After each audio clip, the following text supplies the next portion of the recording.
program called Comment. It's the big conversation, it's the great debate. Looking for your telephone calls, your emails, your SMSs. Make sure your email, your SMS, and above all, your telephone call gets through to me. So join me, 9:36 GMT every week. Comment, Press TV, broadcasting live from central London. You'll enjoy the debate, and that's a promise.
Algeria has become the new focus of attention for Al-Qaeda following a series of bomb attacks which have wreaked devastation across the country.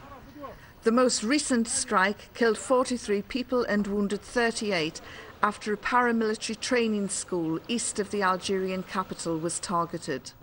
So why would Al-Qaeda chief Osama bin Laden shift the group's attention to Algeria from Iraq and Afghanistan?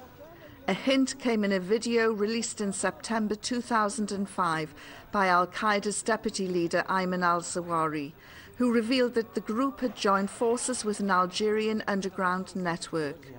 Zawahiri said the new alliance would be a thorn in the necks of the American and French crusaders and their allies. It seems his threat from 3 years ago has now become a chilling reality, as in recent months the mountainous region east of Algiers has seen numerous attacks by Al-Qaeda's so-called North African wing.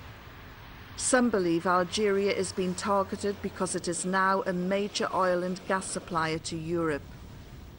Algeria, a country in the grip of high unemployment and government corruption, is nearly tripling its defence budget from $2.5 billion to $6.25 billion. This increase is regarded as a clear sign that the Algerian military is determined to crush the terror network from within. Today's agenda asks the question, Algeria, why has Al-Qaeda shifted its focus? Is the Maghreb about to become the next battleground for Al-Qaeda, and why is Algeria being targeted? Is a new front opening in the war on terror, and what are the implications for the North African country? Answering these questions and more is a panel of experts drawn from a variety of different fields, starting with Mohamed Zatout, a former Deputy Ambassador of Algeria based in Libya. He is also co-founder of the Rashad movement, which is made up of political Algerian dissidents. Joining him is editor-in-chief of the London-based daily Al-Quds newspaper, Abdel Bari Atwan. He has written extensively on the Middle East and spent a weekend with Osama bin Laden in Tora Bora, Afghanistan in 1996. He is also the author of the bestseller, The Secret History of Al-Qaeda. Saudi dissident Mohammed al-Masri is an advisor to the Islamic Human Rights Commission, as well as a Middle East political analyst and expert on Al-Qaeda and other Arab terror groups. He was involved in secret negotiations to help free British hostages, including Ken Bigley, held in Iraq in 2004. And he caused outrage after the outbreak of the Iraq War when he said British troops were legitimate targets of the resistance. But I'm going to start first with Mohamed Zatout. What is happening inside your country?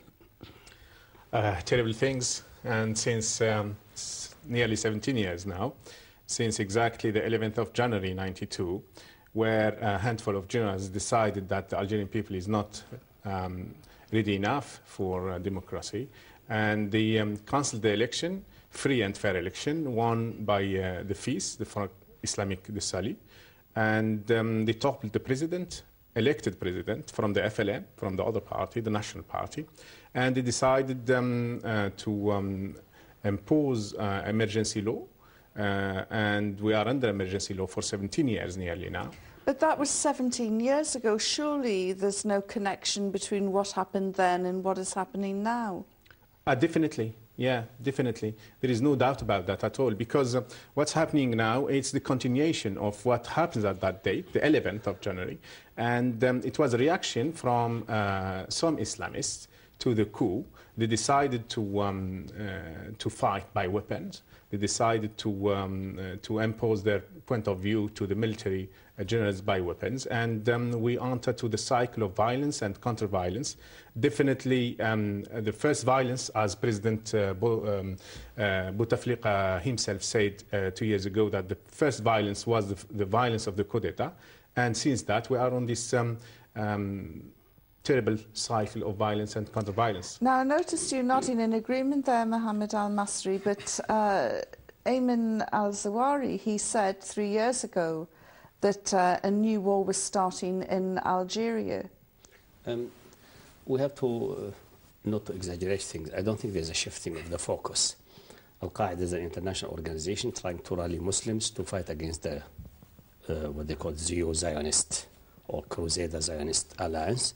And this alliance is fighting in various fronts, with some places of heavy fighting, some places with lesser involvement. The heavy fighting is obviously now ongoing in Afghanistan and Iraq and also in Somalia.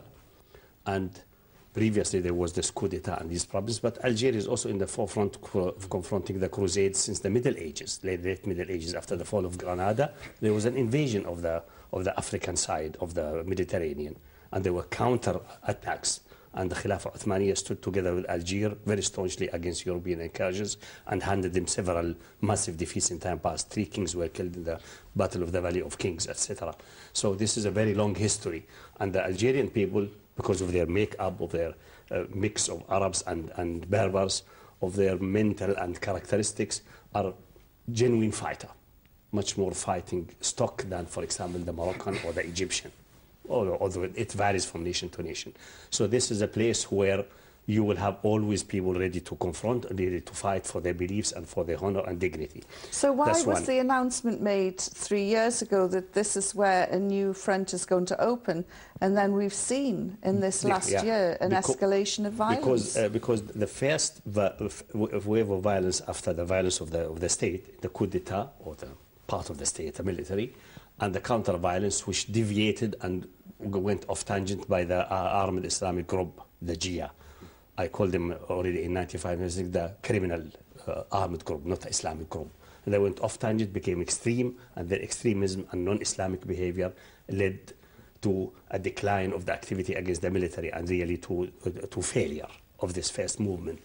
The people needed the time to digest. This Jia was dismantled slowly, and another group came forward which is much better ideologically, and it still has its shortcomings. It needs more education, but this one is much closer in ideology to Al-Qaida and much more capable of managing the affairs less radically and less in an extremist fashion. Abdul and Bari, that became clear in the 2004, 2005, and also the situation in Iraq did show that Algeria is able to supply with many fighters and many mujahideen to Iraq and Afghanistan. They're still going there. Abdul Bari, is this a case of Al-Qaeda latching on to a lot of discontent and unrest in Algeria and trying to make itself seem much larger than it actually is? Well, actually, it is completely the opposite. If we go back to the history of the relation between Al-Qaeda and Algeria, we wouldn't find it very rosy at all. I remember when I researched for this subject, the leader of Al-Qaeda were always hesitant to establish a strong relation with the Algerian Islamic groups because of the infighting among them.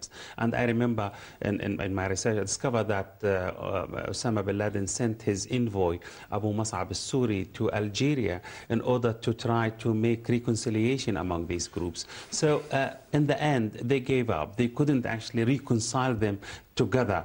And because, as Dr. Al-Masari said, the groups, the GIO, actually were very, very brutal, and they were not ideologically closer to Al-Qaeda in that time. But anyway, I believe even when the Abu Mus'ab Abdul Wadud, the leader of Al-Qaeda in Maghreb, Islamic Maghreb, announced his allegiance to